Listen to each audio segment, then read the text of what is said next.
Welcome to day 2 of inspirED. I am Rutuja. Oh, I'm sorry. I thought it was count to three and start, so I was like, my bad.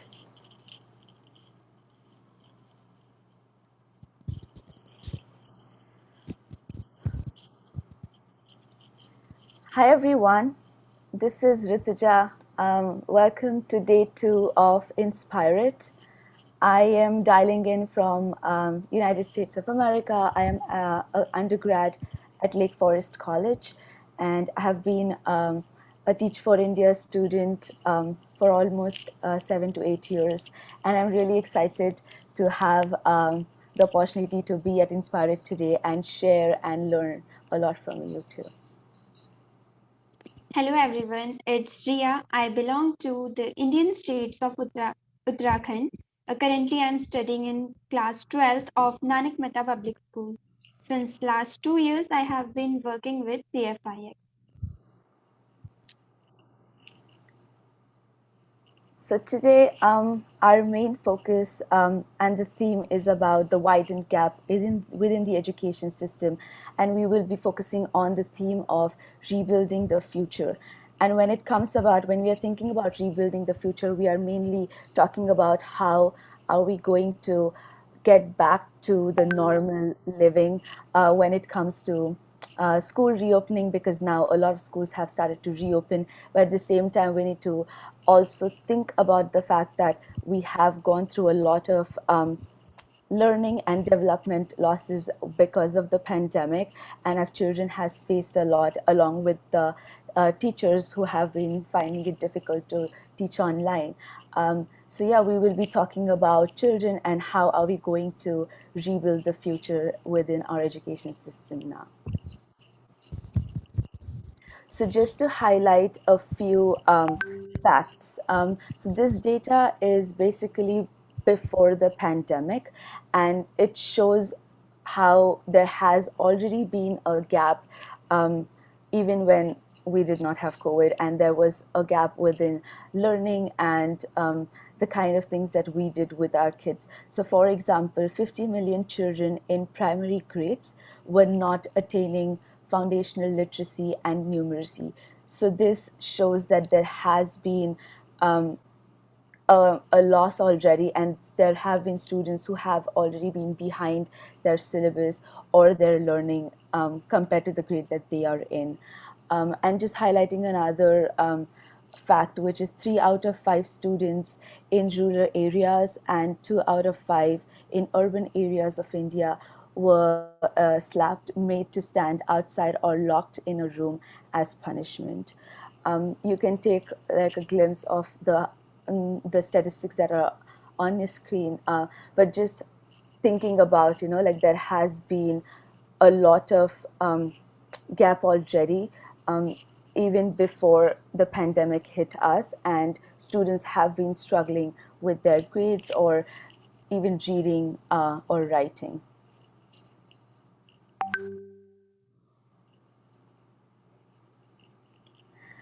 And now we come to this data about the past year. So, thinking about how the pandemic has affected the learning and how it has affected the kind of things that have been the changes that has happened because of the pandemic. So, 2 times projected learning loss for every month of school closure.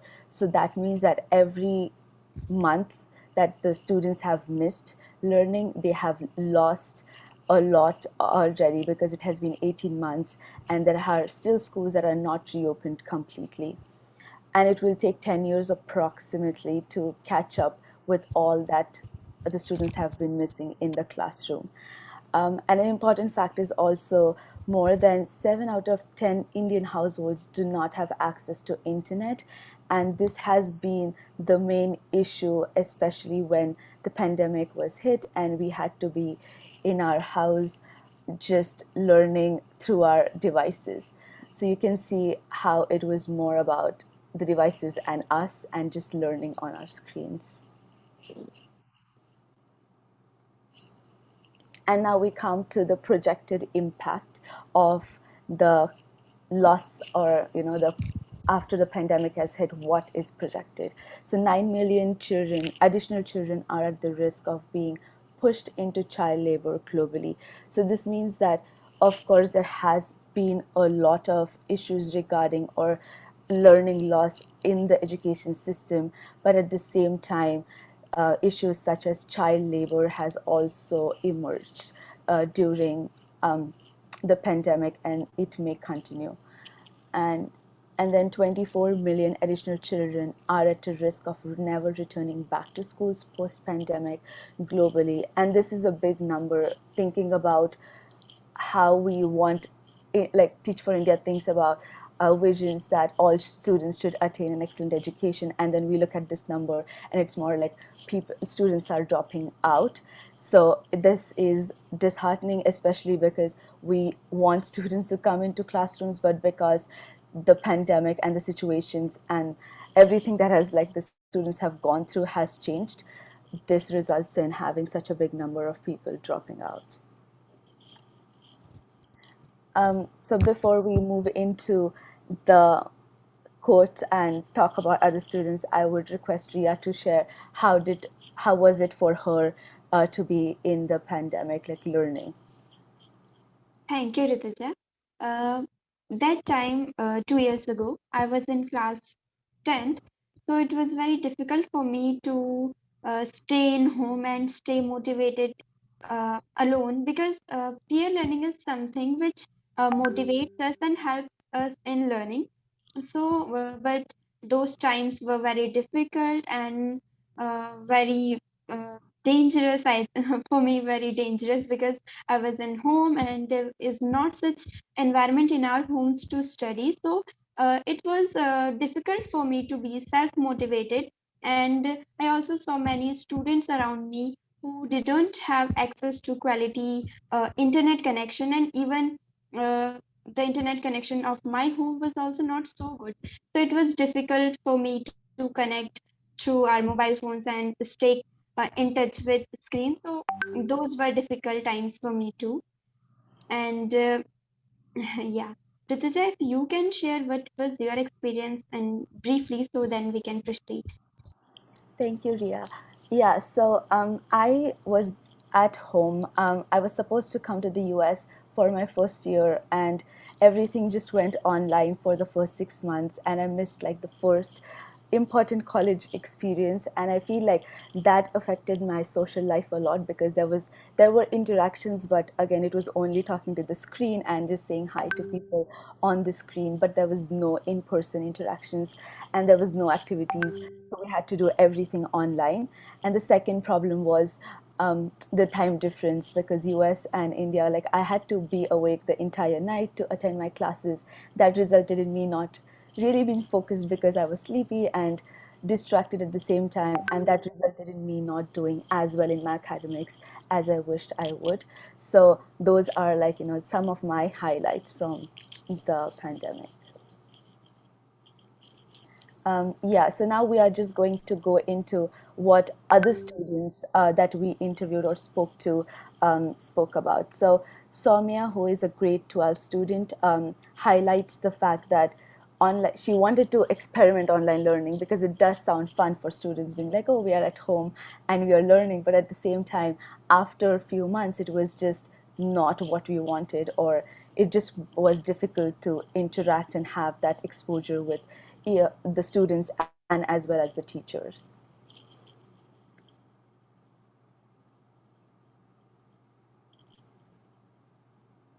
We can go to the next slide. Thank you. Ria, what do you want to highlight? Yeah. Sohail, who is a grade 10 student, says like it's been a difficult job for the teachers in this world of online learning, but rushing through the syllabus isn't the way out.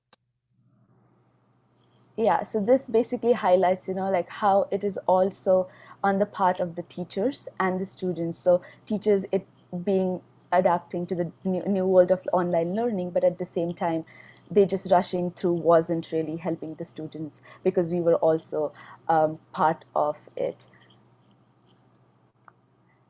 And then another student, Krishna from grade 5, highlights how it was upsetting for him in the beginning, like with everything that was happening with online learning.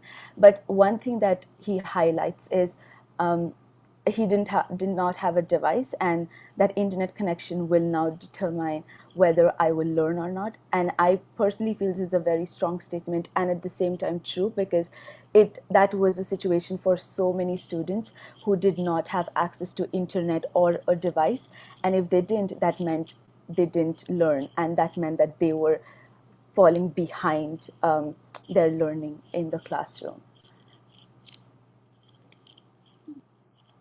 Advait, who is a UKG student, highlights that school learning is much more fun than the online learning. He says that online learning isn't much fun, and when teachers give them activity and doing it alone, it was very boring, and he cannot make those activities with his friends, so it was not so much interesting for him. Yeah. So this is how 4 or 6, counting Riya and me, students felt out of millions of students globally, and we are just few, and we can understand on a large scale how it has been impacting students in a lot of ways, not just like being able to attend online learning, but at the same time also now being able to transition to the new normal, which is getting back to our schools and being able to get back to the interactions that we had. um, so now really thinking about what is it that our children need, um, and what are we as children are looking for when we are now getting back to our new normal. So we have a few ideas already, or suggestions, where it's like we were highlighting, it's getting difficult to get back to the school and getting back to the normal routine, and at the same time access to mental health experts to overcome anxiety and fear of speaking up, because it has also been shown, even with my experience, that it's difficult to just be around people suddenly and have those conversations as we used to do normally. um, and so now we will just open up the floor for the audience to share what do they think our children need. And if you could please point a few suggestions and put it in the chat box, we would love to hear you.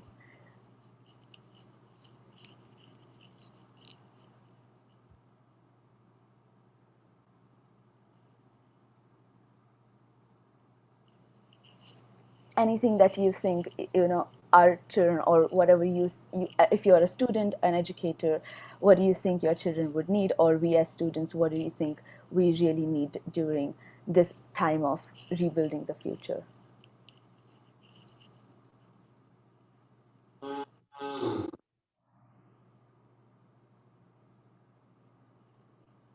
Yeah, Prem Kumar, he talks about encouragement and support.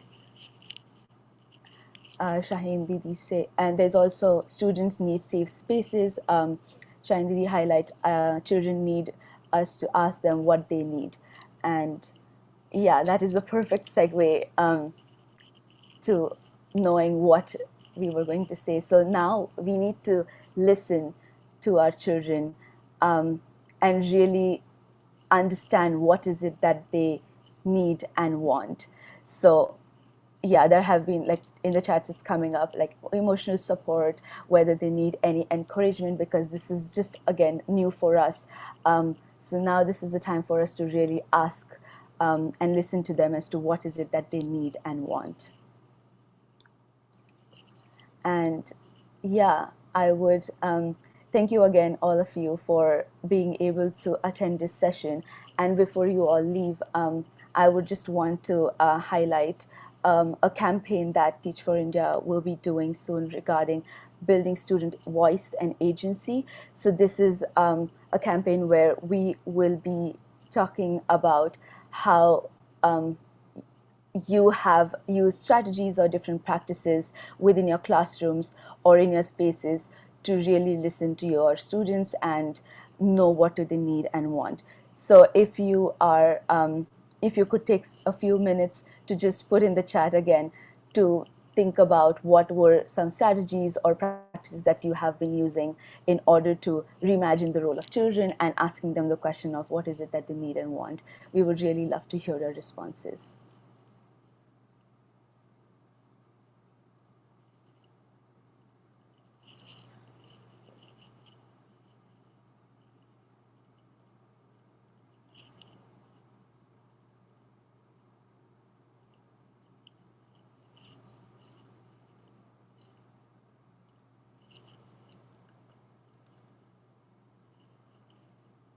Yeah, Asha Chandran says support them in every possible way to bridge the learning gaps and enhance mental well being. Yeah, I think that is something very important. It's not only the learning, but also at the same time thinking about their mental health and the development as well. So, yeah, thank you again, all of you, for attending this session. I hope you have a rest of good day with attending all the other sessions that are lined up after ours. Riya, any last comments or thoughts? Uh, Thank you, and lot of responses we are getting. So thank you so much to our audience, and that's all about. We can proceed. Yeah, thank you again.